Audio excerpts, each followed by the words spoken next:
First law of thermodynamic एक actually ये natural law है, ये बहुत पहले से सालों से पता था लोगों को कि ऐसा है करके, यानी किसी एक को हम लोग क्रेडिट ही नहीं दे सकते कि इसने बताया। बनाना चाहा था, बासुंदी बन गई। तो ये है अपना एक स्पॉन्टेनियस प्रोसेस। बट अगर डे टू डे लाइफ का एग्जांपल देखिए तो मेरे अकॉर्डिंग टू स्पॉन्टेनियस का एग्जांपल बेस बनता है, यहाँ से घर पे गए, बैग को फेंक दिया, क्लास से घर पे गए, बैग फेंक दी, अब हमारे हाथ में क्या आता है? सबसे पहले मोबाइल। यस, अच्छी बात यह है कि फटाफट आंसर देते हो आप लोग।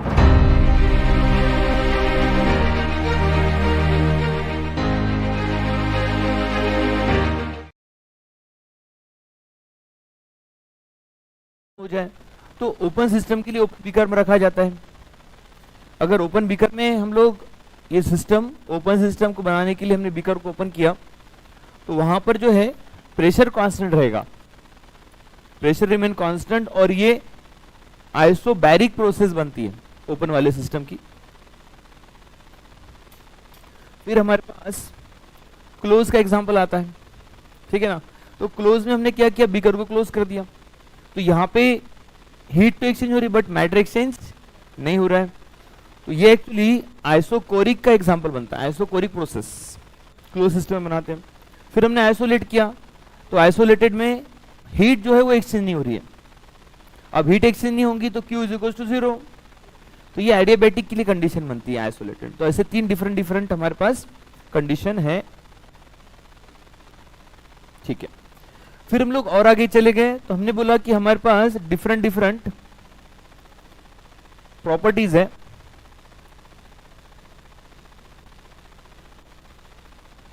तो कौन से प्रॉपर्टीज?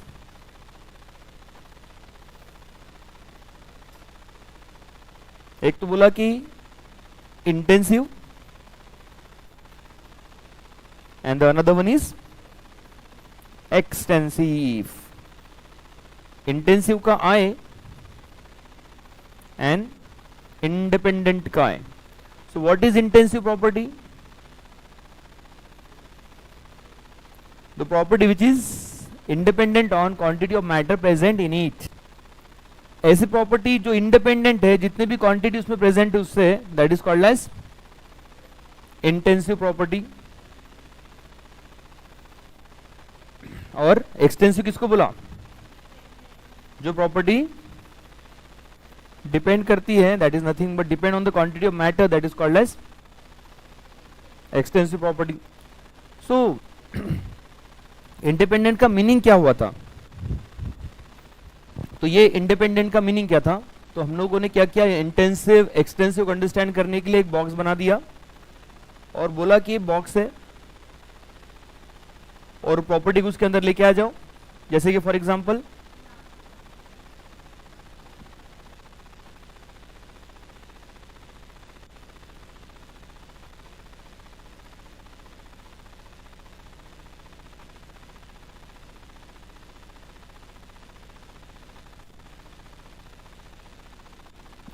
या तो इंडिपेंडेंट हमने बोला कि एक प्रॉपर्टी को यहां पे लेके आ जाओ। फॉर एग्जांपल टेम्परेचर अगर चेक करना है एंड अब इसको अगर हमने इसको हाफ भी कर दिया सपोज, तो इसका टेम्परेचर चेंज होने वाला नहीं है करके हमने बोला कि टेम्परेचर ये कौन सी प्रॉपर्टी है। फिर ऐसे प्रेशर को लेके आ गए, डेंसिटी, रिफ्रैक्टिव इंडेक्स, विस्कोसिटी, ठीक है, तो कंसंट्रेशन, नंबर ऑफ प्रॉपर्टीज हम लोग बोल सकते हैं। फिर अपन ने बोला कि डिपेंडेंट, ऐसी प्रॉपर्टी जो डिपेंड है क्वांटिटी ऑफ मैटर पे, क्वांटिटी ऑफ मैटर कितना है उस पर डिपेंड करता है, तो उसको हम लोग बोलेंगे एक्सटेंसिव। तो अपन ने यहां पर एक मैटर ले लिया जैसे कि वॉल्यूम, और वॉल्यूम जब एक सपोज एक बॉटल है उसमें 1 लीटर पानी है, उसको हाफ कर दिया तो उसका वाटर, उसमें वॉल्यूम हाफ लीटर हो जाएगा। तो बोला कि करके क्योंकि ये क्वांटिटी ऑफ मैटर पे डिपेंड है करके वॉल्यूम कौन सी property? Extensive property, volume extensive हो जाएगी। ऐसे ही हम लोग देखेंगे तो मास भी जो है वो एक्सटेंसिव प्रॉपर्टी बन जाएगी, ठीक है। फिर हमारे पास एक और पॉइंट आया कि extensive by extensive extensive by extensive is nothing but intensive. ऐसे हमारे पास 5 एग्जाम्पल है जो एक्सटेंसिव बाय एक्सटेंसिव इंटेंसिव बना देते हैं। वो 5 एग्जाम्पल कौन से हैं? First example is concentration. कैसे? कंसंट्रेशन होता है मोल बाय वॉल्यूम, और दोनों भी कैसे प्रॉपर्टी है? मोल भी एक्सटेंसिव है और वॉल्यूम भी एक्सटेंसिव है। फिर हम लोग और आगे गए, second property density. Density mass again by volume, so mass and volume both are extensive and their density is intensive। ये दो प्रॉपर्टी। थर्ड प्रॉपर्टी और कौन सी है? E naught cell. हमने बोला E naught cell, E naught cell is equal to G naught delta G naught by n F. तो ये भी एक property. Fourth property, no it's not heat capacity. Total 3 capacity थे, heat capacity, molar heat and specific heat. Heat capacity किसको बोला? 1 degree Celsius temperature increase करना है, but एक सब्सटेंस है कितना भी रहे उसका। स्पेसिफिक हीट 1 ग्राम इंक्रीज करना, 1 ग्राम सब्सटेंस रहा उसका 1 degree temperature, that is specific heat. And molar heat 1 mole substance. तो हमारे पास इसमें से इंटेंसिव कौन सी प्रॉपर्टी है? एक तो स्पेसिफिक हीट है। स्पेसिफिक हीट का यूनिट क्या है? ये हीट यानी एनर्जी है, किलोजूल या केल्विन इनवर्स, ग्राम इनवर्स। तो यहाँ पे हम देखेंगे कि ये जो एक एनर्जी है, एनर्जी और लगने वाली पर ग्राम के लिए यानी मास। तो एनर्जी और mass nothing but both are extensive and therefore specific heat is intensive. ऐसे ही एक और इंपॉर्टेंट देख लिया, यस, स्पेसिफिक और मोलार का रिलेशन याद रखना। Molar heat capacity which is nothing but, इसका यूनिट क्या रहेगा? किलोजूल पर केल्विन इनवर्स पर मोल इनवर्स। अच्छा, पर mole, sorry, kilojoule kelvin inverse mole inverse. तो यहां पर ये क्या है? इसका स्पेसिफिक हीट एक्चुअली 1 ग्राम के लिए और मोलार हीट 1 मोल के लिए। लगने वाली energy that is nothing but energy पर मोल। तो एनर्जी भी एक्सटेंसिव है और मोल भी एक्सटेंसिव है, और एक्सटेंसिव बाय एक्सटेंसिव वो बन जाएगा इंटेंसिव। सो हमारे पास ऐसे टोटल 5 प्रॉपर्टी है जो हमें रिमेंबर रखना है। ठीक है, ओके। फिर थोड़ा सा और आगे चले गए हम लोग, तो क्या मिला हमें? क्योंकि हम लोग इसको डिस्कस किए हैं तो करके मैं थोड़ा सा इसमें फास्ट जा रहा हूं, फिर आगे आता हूं। फिर आगे हमने क्या देखा कि हमारे पास एक पाथ फंक्शन होता है और दूसरा स्टेट फंक्शन होता है। एक पाथ फंक्शन, उससे पहले स्टेट फंक्शन को समझा दो। क्या अंडरस्टैंड किया आपने इससे, स्टेट फंक्शन से? That only depend on initial and the final value of system. Initial क्या वैल्यू थी सिस्टम की, फाइनल क्या वैल्यू है? Initial value, final value. Delta T, delta P, delta H, delta S, delta G, delta U, जहां पे delta लगा सकते हो सारे state function that only depend on initial and the final. उसका एग्जांपल भी दिया था। स्टेट फंक्शन का एग्जांपल है, बेस्ट एग्जांपल है रिलेटिव्स, है ना। इनिशियल देखने को आएंगे कितने मार्क्स थे, और अब फाइनल देखने को आएंगे कितने मार्क्स मिले हैं। रिपीट भी आप कर रहे हो तो भैया ये टाइम में इतने मार्क्स थे, 500 मार्क्स थे, रिपीट करने के बाद में कितना इंप्रूव हुआ? 550 हो गए, सपोज 600 हो गए। पहले ही बोला था रिपीट नहीं करने के लिए, बोला था कुछ और कर लेना था, है ना। बट डिमोटिवेट बिल्कुल नहीं होना, हमने और ट्राई करना, क्योंकि they are state function. State function से डिमोटिवेट होने वाला कोई काम हमारे पास नहीं होना चाहिए। बट कुछ लोग होते हैं जो पाथ टू पाथ गाइड करते हैं, तो ये क्या था path function, path followed by the system but also depend on initial and the final, दोनों पे है, दोनों भी चीजें है ना। तो इसके दो एग्जांपल इंपॉर्टेंट है, कौन से, heat and work done, right. अच्छा, sum of heat and work done, क्या ये भी पाथ फंक्शन है? Sum of heat and path, sum of heat and work, तो ये कौन सा फंक्शन है? यस, पता क्या चला, दो पाथ फंक्शन की सम क्या बनती है? स्टेट बनती है। पाथ मिलकर ही तो वो आगे चल के विलेज को जोड़ता है, फिर वहां से वो स्टेट लेवल तक पहुंच जाता है।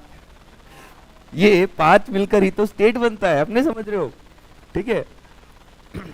एक्चुअली असल जो इंडिया है, भारत है, वो विलेज में बसता है, तो जो पाथ है वो मिलकर ही आगे चल के स्टेट बनता है, ठीक है। तो ये पाथ मिलकर स्टेट बने हैं। But heat at constant pressure किसके बराबर? Delta H. तो ये कौन सी property, heat at constant pressure, क्या ये पाथ फंक्शन? ये भी कौन सी function? State function. Heat at constant volume,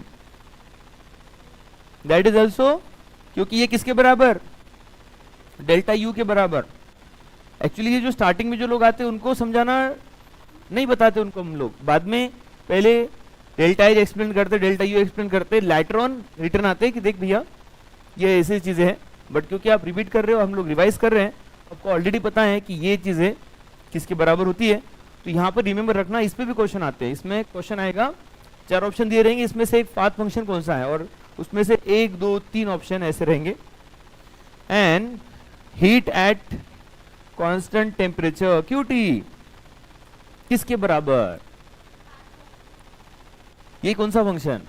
heat at constant temperature, ये होता है -W, -W यानी W यानी यस। तो ओनली सारे हीट, जितने भी हीट है, हीट भी एक्चुअली स्टेट फंक्शन नहीं है, पाथ फंक्शन नहीं है।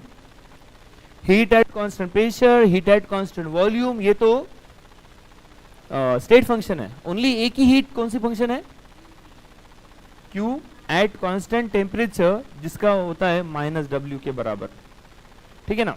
तो ओनली हीट दिया रहा, W दिया रहा तो पाथ फंक्शन, Q प्लस W दिया रहा तो state function. Heat at constant pressure, heat at constant volume, both are state function.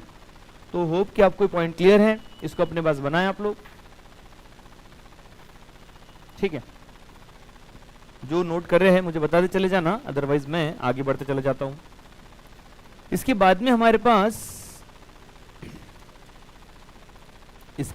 Pass processes आते हैं, प्रोसेस, अलग अलग प्रोसेस। तो आपने बोला कि कुछ अलग अलग प्रोसेस के नेम आपने बताए मुझे, isobaric, isochoric, adiabatic, isothermal, cyclic, spontaneous, non spontaneous, reversible, irreversible. तो इन सबको अपन डिस्कस करेंगे। उसमें से ही जो पहले 4 प्रोसेस है ना, ये बड़ी इंपॉर्टेंट है। इस पे वर्क डन के बारे में क्वेश्चन करता है कि सबसे ज्यादा मैक्सिमम वर्क किसका होता है। तो क्यों ना मैं आपसे क्वेश्चन कर लूं कि मैक्सिमम वर्क कौन से प्रोसेस का होता है, आप ही मुझे बता दें, ट्राई कर ले अगर आपको कुछ रिमेंबर है। आइसोथर्मल मैं क्वेश्चन कर रहा हूं, आइसोबैरिक, आइसोकोरिक, एडियाबैटिक एंड और कौन सा रह गया? एक आइसोथर्मल, एक आइडियाबैटिक, एक आइसोकोरिक और आइसोबैरिक। इनमें से चारों में से सबसे ज्यादा वर्क डन किसका होता है? W मैक्स, बैरिक का, कोरिक का, एडियाबैटिक का और आइसोथर्मल का। यस, आइसोथर्मल तो 0 होता है। देखेंगे आज, सब चीजें देखेंगे आज टोटल क्लियर कर लेंगे। U क्या है, Q क्या है, W क्या है, इन तीनों पे आज हम लोग फोकस कर सकते हैं। और फर्स्ट लॉ, फ्लॉट का डिस्कशन चलेगा आज टोटल। आफ्टर दैट हम लोग प्रोसेसेस डिस्कस करेंगे।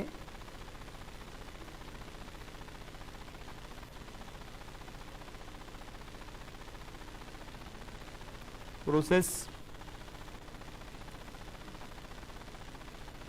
तो कौन से प्रोसेस सबसे पहले हम लोग इसमें देखते हैं। प्रोसेस देखने से पहले हम लोग प्लॉट का एक ये ले लेने का, उसको प्लॉट कर देने का। प्लॉट का इक्वेशन क्या है, delta U is equal to Q plus W. ये इंपॉर्टेंट इसलिए हमारे लिए क्योंकि हम लोग सारे प्रोसेस को इसी से रिलेट करने वाले हैं। अच्छा, ये प्लॉट का बोलना क्या है पहले ये तो बता दो। फर्स्ट लॉ ऑफ थर्मोडायनामिक्स का बोलना क्या है,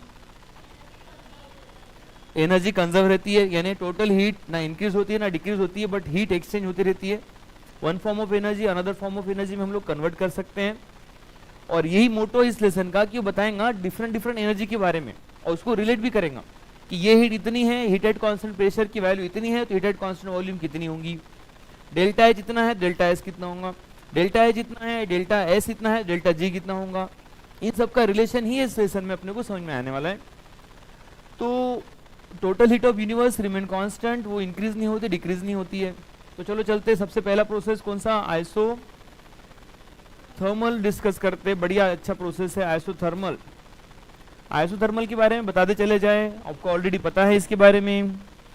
delta T zero, what does it mean by delta T zero, temperature zero constant. Non constant का मीनिंग क्या होता है कि इनिशियल से लेकर फाइनल तक टेम्परेचर सेम रहना है, और स्पेशली सेम रहना है। तो ये क्या करेगा, ये कौन सा फंक्शन है, स्टेट फंक्शन है, पाथ फंक्शन है, ये इन बिटवीन हो सकता है, अप्स एंड डाउन्स आए होंगे इसमें, बट ओनली क्या चेक कर रहा है, इनिशियल 25 है एंड फाइनल 25 है, बस that is isothermal.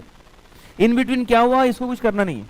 In between हुआ होगा कि मे बी इंक्रीज होगा डिक्रीज होगा, बट इनिशियल फाइनल 25 रह जाए तो दैट इज आइसोथर्मल, खत्म। अगर डेल्टा टी जीरो है तो डेल्टा यू टेम्परेचर और एनर्जी का डायरेक्ट रिलेशन है, तो दैट इज ऑल्सो जीरो।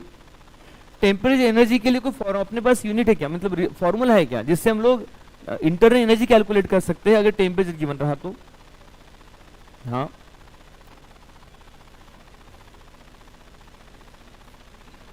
या एक तो वो एनसीवी डेल्टा टी है, और एक दूसरा गैस कांस्टेंट से वाला भी फॉर्मूला है। तो यहाँ पे डेल्टा टी जीरो है, डेल्टा यू जीरो है, तो ऐसे केस में हीट को क्या करना पड़ेगा, टेम्परेचर को कांस्टेंट रखने के लिए हीट को एक्सचेंज करना पड़ेगा सिस्टम से सराउंडिंग में, तो हीट एक्सचेंज होगी। ये आइसोथर्मल के लिए था। अब आइसोथर्मल के लिए अपना फ्लॉट का इक्वेशन क्या बन गया था, अगर ये जीरो हो गया तो अपना इक्वेशन बन जाता है Q is equal to minus W. इसका मीनिंग क्या है, हीट एट कांस्टेंट टेम्परेचर ये W के बराबर होती है, वर्क डन के बराबर होती है, बट इस practically is not possible, that's the law, limitation of this law. Yes, but अगर हमें ऐसे दिया रहा कि आइसोथर्मल में वर्क हीट इतनी है, आइसोथर्मल में 500 हीट जो है वो रिलीज हो रही है तो नेगेटिव साइन, तो उसका वर्क डन कितना होगा, ठीक है, उसके साइन चेंज कर दो बस, खत्म। तो ये हो गया आइसोथर्मल। आइसोथर्मल के अपोजिट कौन सा आता है, एडियाबैटिक। यस, एडियाबैटिक के बारे में कुछ बताओ। इसमें Q को 0 रखना है, और Q को 0 रखना है तो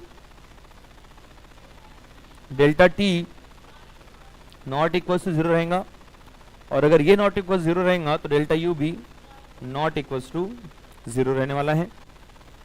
और यहाँ पे फिर एडियाबैटिक के दो टाइप बनते हैं, कौन से, एक adiabatic compression and another one is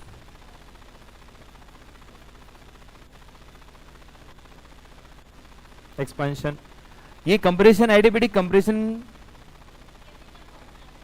temperature compress कर रहे हैं हम लोग, कंप्रेस कर रहे हैं तो रिपल्शन बढ़ेगा एंड देयरफॉर टेम्परेचर इंक्रीज होगा, एंड एक्सपेंशन में टेम्परेचर डिक्रीज होगा। इसमें कूलिंग होती है, इसमें हीटिंग इफेक्ट होता है। सो ये अपने पास दो पॉइंट बन गए, आइसोथर्मल, एडियाबैटिक। Q को 0 रखना है। एडियाबैटिक प्रोसेस कौन से मीन्स हमें सिस्टम में करना पड़ेगा, ओपन में, क्लोज में, क्या आइसोलेटेड में, तब जाके एडियाबैटिक पॉसिबल हो पाएगा। यस, तो एडियाबैटिक अगर मुझे बनाना है कंडीशन, तो मुझे वो सिस्टम को कैसे करना पड़ेगा, हीट एक्सचेंज ना हो पाए उसको आइसोलेटेड करना पड़ेगा, इंसुलेटेड करना पड़ेगा। या अब आ जाओ नेक्स्ट, नेक्स्ट कौन सा था, थर्ड वन, आइसोबैरिक। आइसोबैरिक में pressure remain constant, delta P is 0। और ऐसा अगर है करना, मुझे प्रेशर को चेंज नहीं होने देना है, तो उस बीकर को कैसा रखूं मैं, ओपन बीकर में रखूं, क्लोज में करूं। फॉर एग्जांपल मैं एग्जांपल समझाता हूं कि हमारे पास कैल्शियम कार्बोनेट का डिकम्पोजिशन हो रहा है, CaO प्लस CO2। हमें पता है कि गैस जो है वो गैस की मॉलिक्यूल प्रेशर एग्जर्ट करते हैं, प्रेशर इंक्रीज करेंगे। ये अगर क्लोज बीकर में हो तो क्या होगा, इस बीकर का प्रेशर इंक्रीज होगा, बट अपने को तो प्रेशर को कैसे रखना है, कांस्टेंट। तो उसको कांस्टेंट रखने के लिए बीकर को कैसा रखे, ओपन। यानी आइसोबैरिक प्रोसेस कहाँ करना पड़ेगा, ओपन सिस्टम में करना चाहिए। ओपन सिस्टम इसके लिए कंडीशन है। जितनी भी रिएक्शन ओपन बीकर में हो रही है वो आइसोबैरिक है।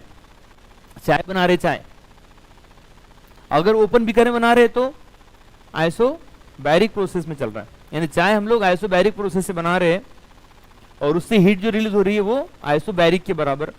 वो हीट अब किसके बराबर, चलो चेक करते हैं उसकी हीट। तो हमने बोला कि अपने पास हीट,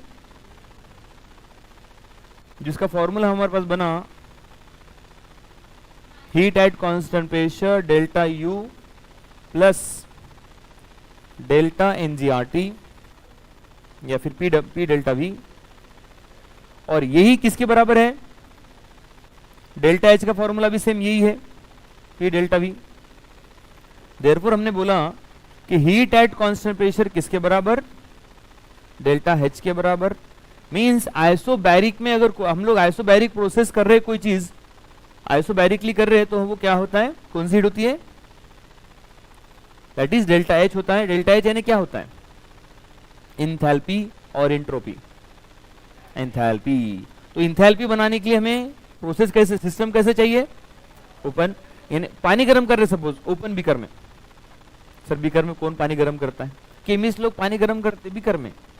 तो पानी जो हम लोग बॉईल कर रहे हैं बीकर में, सो दैट टाइम की जो हीट है वो heat at constant pressure delta H के बराबर, and that is isobaric process and it's a open system. Okay, तो ये एक इंपॉर्टेंट कंसेप्ट है यहाँ पर आइसोबैरिक का, याद रखना। आइसोबैरिक की अपोजिट कौन सा है, आइसोकोरिक। आइसोकोरिक में क्या करना है, volume remain constant and therefore delta V 0। अगर ये 0 है तो W भी 0 हो जाएगा। तो आइसोकोरिक का वर्क डन 0 होता है। And heat at constant volume किसके बराबर, डेल्टा U के बराबर। और डेल्टा U किसके बराबर, NCV डेल्टा T के बराबर। ये सारे पॉइंट्स हम लोग डिस्कस कर चुके हैं। यस, तो दिस इज आइडियाबैटिक। अच्छा, आइसोकोरिक प्रोसेस में V को चेंज नहीं होने देना, वॉल्यूम को। मैं पानी गर्म कर रहा हूं बट कंटिन्यू वाटर बॉईल होगा तो उसका वॉल्यूम कम हो जाएगा। 1 लीटर पानी लिया, या फिर चाय बना रहे, चाय इतने लोगों के लिए सोच रहा हूँ चलो चाय बना देते आज, बट चाय ज्यादा बॉईल हो जाने से वाटर इवापोरेट हो गया। 10 लोगों के लिए चाय बना रहा था, बनते सिर्फ 2 या 3 लोगों के लिए चाय, 5 लोगों के लिए चाय। हाँ, इतना कर दिया ना बनाना चाहा था, बासुंदी बन गई तो ऐसा होता है। तो ऐसा ना हो करके क्या किया जाए, आइसोकोरिक प्रोसेस में वॉल्यूम को चेंज नहीं होने देना है, तो उसके लिए क्या करें, तो उसको क्लोज बीकर में करते हैं। यस,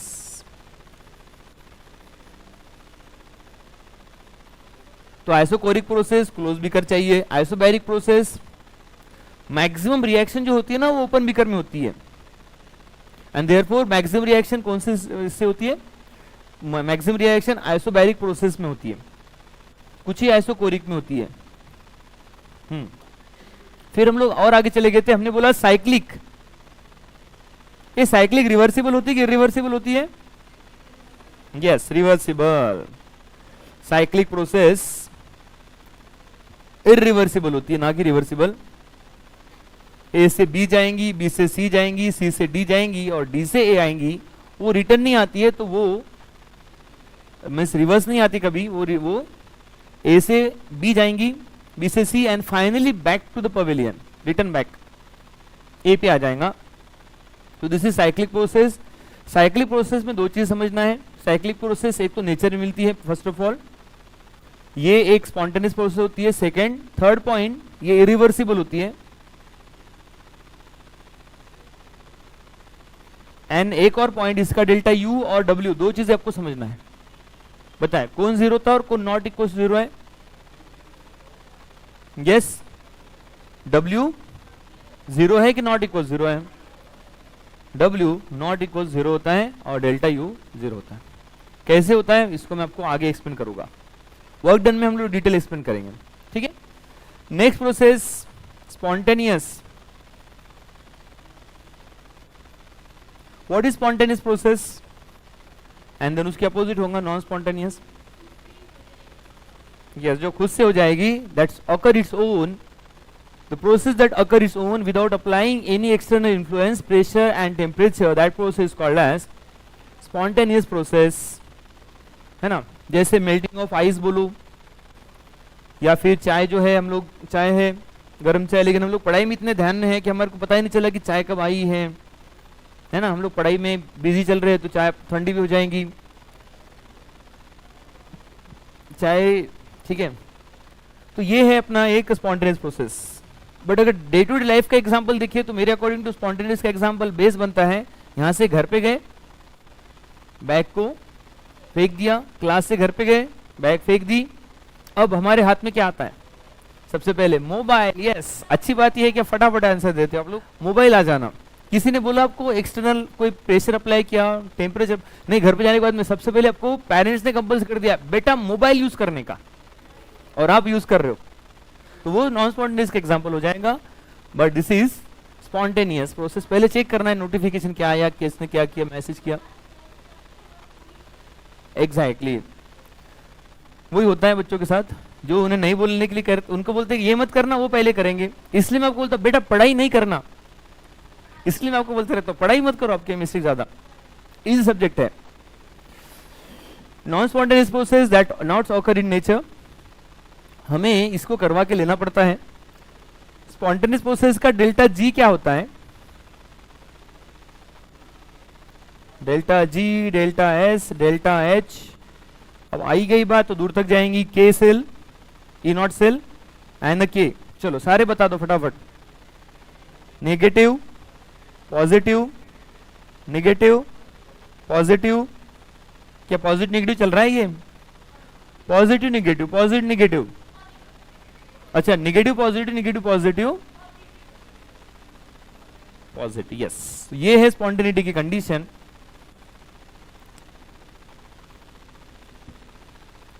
इसके अपोजिट होगा नॉन स्पॉन्टेनियस की कंडीशन। और इक्विलिब्रियम की कंडीशन क्या होती है? इक्विलिब्रियम पे डेल्टा जी, यस बेटा जी, जीरो, है ना। देखेंगे आगे उसको। तो ये आ गया अपने पास process cyclic, spontaneous and non spontaneous, reversible and irreversible. Okay, इसके बाद में थोड़ा सा आगे बढ़ जाते हैं, रिटर्न आते हैं फर्स्ट लॉ ऑफ थर्मोडायनेमिक की तरफ। चलो अब बताओ, अब फर्स्ट लॉ ने क्या बोला, सारे पॉइंट बता दो इसके। अभी थोड़ी देर पहले कवर किए थे बट एक बार डबल से कवर करते हैं। फर्स्ट लॉ ऑफ थर्मोडायनेमिक किसने दिया था?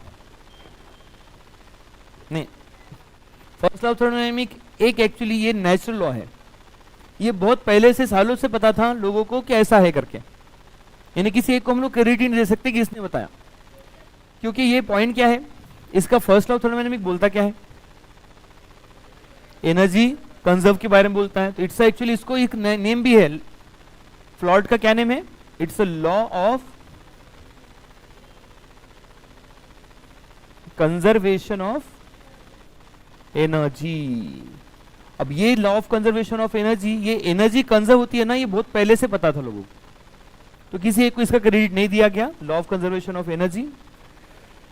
और यानी टोटल एनर्जी रिमेन यूनिवर्स की कैसी हो रही है? रिमेन। और इसका एक बड़ा इंपॉर्टेंट इक्वेशन जो आपको रिमेंबर रखना है, delta U is equal to Q plus W, दोनों पे पॉइंट आते हैं। हमें फ्लॉट को अंडरस्टैंड करने के लिए इन तीनों को अंडरस्टैंड करना इंपॉर्टेंट है, डेल्टा यू को, क्यू को और डब्ल्यू को। तो सबसे पहले हम लोग डेल्टा यू अंडरस्टैंड करते हैं, फिर क्यू और फिर डब्ल्यू, या फिर वन बाय वन सभी को एक एक से एक्सप्लेन करने पे हमें फ्लॉट अंडरस्टैंड होगा। बट एक्चुअली आगे चल के law of conservation of energy यानी फर्स्ट लॉ ऑफ थर्मोडायनेमिक को मॉडिफाई करते हैं एक साइंटिस्ट, एक महान व्यक्ति, उनका नेम, जिन्होंने E = mc² भी दे दिया। यस, आइंस्टाइन हर जगह आ जाते हैं, हर चीज को मॉडिफाई करते हैं वो, आइंस्टाइन हर जगह आ जाते हैं। फॉर एग्जाम्पल अपना वो प्लैंक क्वांटम थ्योरी, एनर्जी का इक्वेशन क्या था, hc/λ, ये सही चल रहा था, आइंस्टाइन आ गए, क्या बोलते हैं भैया hc/λ नहीं है, मॉडिफाई करो, क्या करो, n लगा दो n/λ नंबर ऑफ फोटॉन्स, सही था। अब यहां पर भी law of conservation of energy नहीं है फर्स्ट लॉ ऑफ थर्मोडायनेमिक, आगे चल के उसको मॉडिफाई किया, क्या बोला उन्होंने, ओनली एनर्जी कंजर्व थोड़ी ना होती है, एज वेल एज और क्या कंजर्व होता है, ओनली एनर्जी कंजर्व है यूनिवर्स में, नहीं, फिर क्या कंजर्व है, मास। तो उन्होंने आगे चल के क्या बोला उसको, आगे चल के मॉडिफाइड इक्वेशन है फर्स्ट लॉ का, मॉडिफिकेशन हो गया उसमें, क्या बोला फिर उसको, not only energy but also mass remain conserved and therefore this law is called as law of conservation of energy, law of conservation of mass or law of conservation of mass, energy and mass। yes, तो Einstein भैया इतने बढ़िया थे, समझे आप।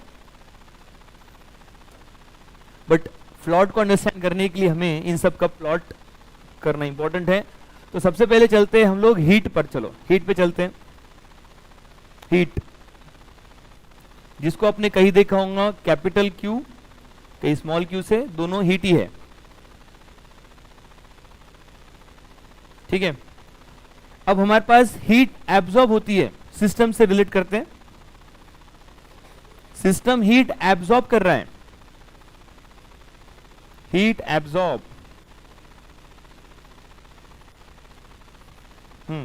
अगर heat absorb हो रही है तो क्यू क्या होगा, positive. Heat increase of by system, of system, heat increase, heat gain by system, तीनों का मीनिंग, चारों का मीनिंग सेम है, इंडोथर्मिक। हीट एब्जॉर्ब हुई है, हीट गेन हुई है, हीट इंक्रीज हुई है, सारे पॉइंट इंडोथर्मिक है। Heat release, heat release exothermic है, तो हीट इवॉल्व, वो भी एक्सोथर्मिक है, इवॉल्व रिलीज हो गई है। Heat remove from the system, exo ही होगा, और ऐसे करने से सिस्टम की हीट क्या होगी, डिक्रीज होगी। सिस्टम की हीट डिक्रीज होगी तो हीट जहां का रही है, सराउंडिंग के, तो टेम्परेचर पे क्या इफेक्ट होगा, हम कहाँ रह रहे, सिस्टम में रह रहे कि सराउंडिंग में रह रहे, हम तो सराउंडिंग में रह रहे, तो सराउंडिंग का टेम्परेचर क्या होगा, बढ़ेगा, करके उसको बोलते हैं एक्सोथर्मिक। तो एक्सोथर्मिक में टेम्परेचर क्या होता है, अब इसका ना देखिए, टेम्परेचर इंक्रीज डिक्रीज हम लोग सराउंडिंग का देखते हैं, क्योंकि हर एक के लिए जो सिस्टम है बाकी लोगों के लिए सराउंडिंग हो सकता है। जैसे आपके लिए अभी आपका क्लासरूम सिस्टम है, बट बहुत सारे ऐसे पार्ट है यूनिवर्स का, उन सब के लिए वो सराउंडिंग है, मतलब रिमेनिंग पार्ट सराउंडिंग है। तो यहाँ पे जो एसी चल रही है वो यहाँ का कूलिंग कर रही है, बट उससे क्या इफेक्ट हो रहा है, बाहर तो है ना वार्मिंग हो रही है, टेम्परेचर बढ़ रहा है, ग्लोब वार्म हो रहा है। तो एक्सोथर्मिक इंडोथर्मिक, एक्सोथर्मिक से टेम्परेचर क्या होता है, बढ़ता है, इंडो से कम होता है टेम्परेचर। ओके चलो आगे बढ़ते हैं। ये तो हो गया हीट से रिलेटेड, बट अभी कुछ पॉइंट और अंडरस्टैंड करने हैं। हीट एट कांस्टेंट प्रेशर किसके बराबर, heat at constant pressure delta H के बराबर। Heat at constant volume delta U के बराबर, heat at constant temperature, yes, minus W. ये तीनों पॉइंट आप रिमेंबर रखना, और फिर इसका फॉर्मूला हमारे पास ऑलरेडी है। एनसीपी अगर डेल्टा टी है तो मेरा सिंपल सा क्वेश्चन, आइसोथर्मल में इंथैल्पी कैसे होती है, कितनी होती है, आइसोथर्मल की इंथैल्पी कितनी होती है। Isothermal process temperature remain constant, delta T zero, तो therefore delta H also, so isothermal में डेल्टा एच जीरो होता है, उसमें कोई इंथैल्पी नहीं होती। वैसा ही same delta U n C V delta T है। तो आइसोकोरिक प्रोसेस का डेल्टा यू कैसा होता है, आइसोकोरिक में, अच्छा दोनों भी टेम्परेचर से रिलेट होगा, यानी आइसोथर्मल में दोनों प्रोसेस कैसे हो जाएंगे, डेल्टा यू भी कैसे हो जाएगा और डेल्टा एच भी कैसा हो जाएगा, जीरो, दोनों जीरो हो जाएगा। तो ये सारे हीट से रिलेटेड हमारे पास कंसेप्ट रहेगा। इसी को आगे चल के हम लोग थर्मोकेमिस्ट्री में डिटेल में देखते हैं, एक्सोथर्मिक, इंडोथर्मिक वगैरह वगैरह पॉइंट्स। बट हमारे पास नेक्स्ट है अभी जो डिस्कस करना है हमें, वर्क। और ना अगर आप समझो तो मैक्सिमम क्वेश्चन जो आपको आते हैं नीट में वो फर्स्ट लॉ ऑफ थर्मोडायनेमिक्स से आते हैं, और उसमें भी वर्क डन पे बहुत सारे क्वेश्चन आते हैं। तो अंडरस्टैंड करना है वर्क डन। अच्छा, वर्क डन है पाथ फंक्शन है कि स्टेट फंक्शन है, इसको हमने पाथ फंक्शन बोला। क्यों पाथ फंक्शन बोला, उसको अंडरस्टैंड करने के लिए ये कंसेप्ट यहाँ पे बहुत अच्छे से क्लियर होता है कि डिफरेंट पाथ से जाओगे तो उसका वर्क डन डिफरेंट रहेगा। फॉर एग्जाम्पल हम लोग जो वर्क डन चेक कर रहे हैं, हम लोग वर्क बहुत सारे टाइप का हो सकता है। हम लोग actually pressure volume type work check कर रहे हैं, thermodynamic interested in this type of work, pressure volume type work. तो अपन ने क्या बोला कि अगर कोई प्रोसेस इरिवर्सिबल है,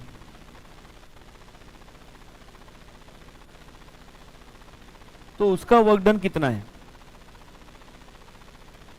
इरिवर्सिबल प्रोसेस, जबकि हम लोग एक्सटर्नल प्रेशर अप्लाई कर रहे हैं उस पर, सो उसका वर्क डन किसके बराबर, W is equals to minus P external delta V. अब देखिए ये फॉर्मूला तो अपन ने बना लिया, इसको कंसेप्ट को समझना बड़ा इंपॉर्टेंट है, समझते हैं। हमने क्या किया,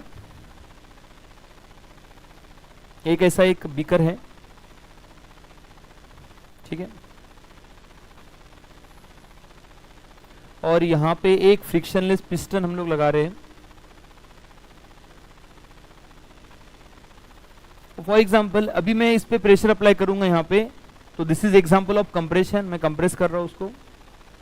एक कंप्रेस करने पे वॉल्यूम क्या होता है, इंक्रीज होता है कि डिक्रीज होता है, डिक्रीज होगा, राइट। तो डेल्टा वी की वैल्यू क्या हो जाएगी, जबकि डेल्टा वी आपको पता है V2 माइनस V1 होता है। यहाँ पे वेट रखा था ओनली W1 एंड W2, यहाँ पे अपन ने W1, W2, W3 and W4 कर दिया वेट। वेट बढ़ा देने से वो प्रेशर इंक्रीज हो गया, और प्रेशर इंक्रीज कर दिया अपन ने तो उससे वो कंप्रेस हो गया। तो यहाँ का जो वॉल्यूम था वो यहाँ तक था सपोज, अब इसका वॉल्यूम यहाँ तक है, तो दैट चेंज इन वॉल्यूम वो इतना आ गया, this is, so that is nothing but delta we. मुझे बताना, पूछना है कि कंप्रेशन का डेल्टा वी क्या होता है, it is negative, right, and how, V2 minus V1, ये 10 लीटर था, ये 5 लीटर हो गया, तो 5 minus 10 nothing but minus 5। So compression का डेल्टा वी क्या होता है, नेगेटिव होता है। अब ये वैल्यू अगर मैं यहां पुट कर दूंगा तो नेगेटिव नेगेटिव पॉजिटिव, तो कंप्रेशन का वर्क डन क्या होगा, कंप्रेशन का work done for compression process is positive. Okay, इसके अपोजिट करेंगे तो एक्सपांशन में क्या होगा, in case of expansion, expansion में क्या होना चाहिए, डेल्टा वी की वैल्यू, डेल्टा वी बढ़ जाएगा पॉजिटिव, और अगर ये पॉजिटिव होता है तो वर्क डन नेगेटिव होगा। अब हमें ये दो प्रोसेस को समझना है कि वर्क डन पॉजिटिव का मीनिंग क्या है और वर्क डन नेगेटिव का मीनिंग क्या है। Work on system by surrounding तो और work on surrounding by system, इन दो कंसेप्ट को समझना बड़ा इंपॉर्टेंट है हमारे लिए। देखो समझते हैं, अभी सराउंडिंग से वर्क हो रहा है सिस्टम पे, तो this is work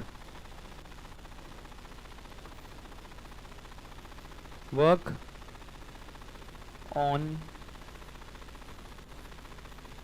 work done on system by surrounding.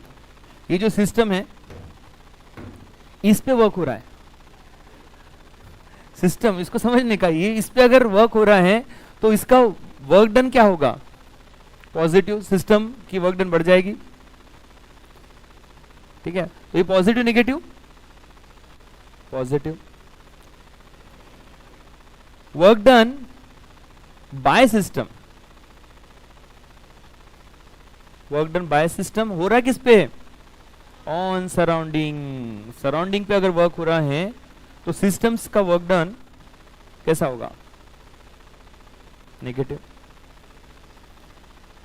Work done by surrounding, work done by surrounding, उसको क्या बोलोगे आप, वर्क डन बाय सराउंडिंग। तो वर्क डन बाय सराउंडिंग अगर हो रहा है तो वो कहां पे रहा है, on system, on system nothing but positive. Work done by system,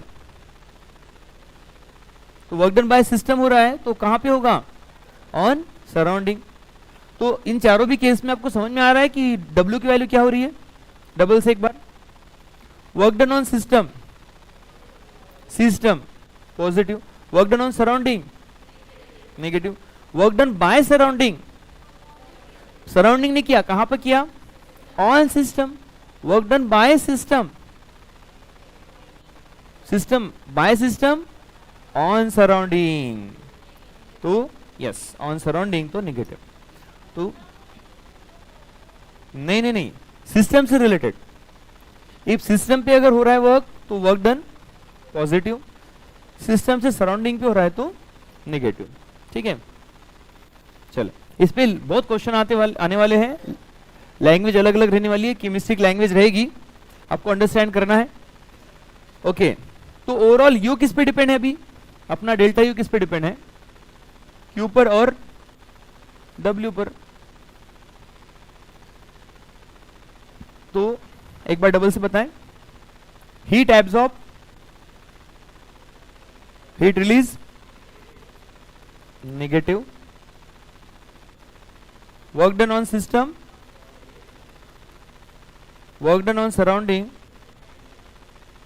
ठीक है, और इससे भी अपना डेल्टा यू डिपेंड करता है, डेल्टा यू।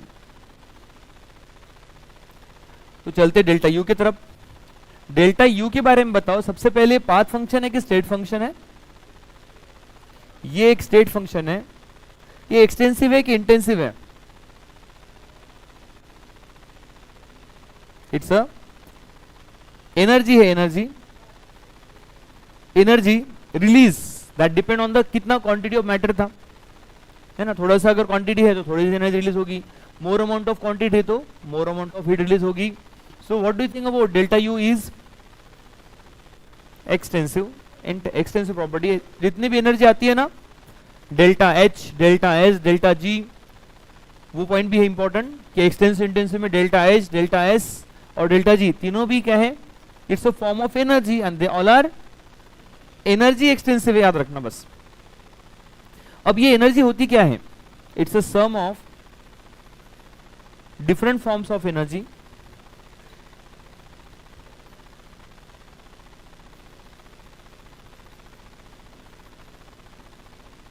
अब जिसमें बहुत अलग अलग फॉर्म की एनर्जी आ सकती है, like rotational energy, translational energy, kinetic energy of system, potential energy, vibrational energy, nuclear energy, electronic energy, electron से रिलेटेड। तो इन सब का जो सम है ये आपका होता है डेल्टा यू। तो मैंने आपको आज बताया कि delta U, Q and W तीनों का रिलेशन, ठीक है। अब जब अपने पास फॉर्मूलाज बन जाता है तो उस पर क्या आते हैं, अपने को क्वेश्चंस आते हैं। तो हम लोग इसके नंबर ऑफ क्वेश्चन सॉल्व करेंगे इससे रिलेटेड। इसके नेक्स्ट क्लास में हम लोग देखेंगे, अभी फर्स्ट लॉ हो गया, फर्स्ट लॉ कुछ लिमिटेशंस होंगे, उसको ओवरकम करने के लिए हमारे पास सेकंड लॉ आने वाला है। सेकंड लॉ ऑफ थर्मोडायनामिक क्या बताता है, किसके बारे में एक्सप्लेन करता है। फर्स्ट लॉ का जो लिमिटेशन था कि टोटल हीट वर्क में कन्वर्ट होती है, वो बोलता है कि ऐसा नहीं होता है, कार्नोट साइकिल ओके। और दूसरा पॉइंट, हीट का शिफ्टिंग बताता है, कहां से कहां पे जाती है हीट, कौन से टेम्परेचर से कौन से टेम्परेचर पर हीट फ्लो कहां से कहां पे होती है, हाई टेम्परेचर से low temperature and low temperature से, क्या वो यूनिडायरेक्शनल फ्लो है कि बाई डायरेक्शनल फ्लो है। जो हीट है ये यूनिडायरेक्शनल फ्लो होती है from high temperature to low temperature, okay.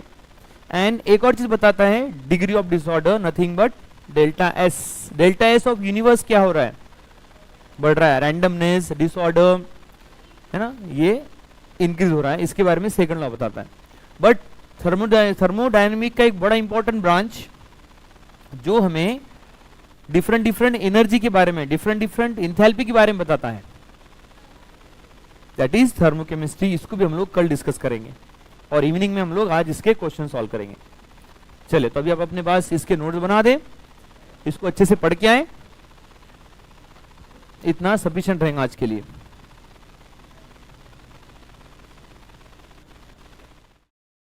तो चलो दोस्तों, अपने यहाँ पे क्लास खत्म होता है। आपको अगर ये वीडियो पसंद आए होगी तो इसको लाइक कीजिए, चैनल को सब्सक्राइब कीजिए और इसको ज़्यादा से ज़्यादा लोगों तक शेयर कीजिए। बाकी हम लोग कल मिलते हैं। चलो बाय।